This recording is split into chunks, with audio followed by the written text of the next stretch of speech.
لو انت بتقدم على ستيم السؤال ده ممكن يجي لك في اختبار القبول. اهلا بيكم، انا ياسين سعد من تيم ستيم منتورشيب، والنهارده جاي اساعدكم في الاي كيو.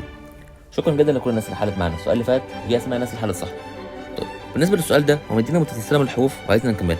لو جينا نلاحظ ان المتسلسله بدأ بحرف الزال، بعد كده حرف الزين، بعد كده حرف الصاد. طب احنا عارفين في الحروف الابجديه ان بعد الزال في راء، بعد كده زين. طب بعد الزين في سين، بعد كده شين، بعد كده صاد. يعني هو هنا سكب حرف ما حطوش، هنا سكب حرفين. تعالوا نتاكد هل هو فعلا مثلا هنا هيسكب 3 حروف. تعالوا نشوف. بعد الصاد في ضاد وطاء وظاء، فهو فعلا سكب 3 حروف، يبقى القاعده عندنا سليمه. هو اول مره سكب حرف، يبقى حرفين، ثالث مره 3 حروف، رابع مره 4 حروف، خامس مره هيسكب 5 حروف. يعني عندنا لام، ميم، نون، هاء، واو، ياء، 1 2 3 4 5 حروف. فهتبدا السلسله من الاول، يبقى نجيب حرف الالف ودي هتكون الاجابه الصحيحه.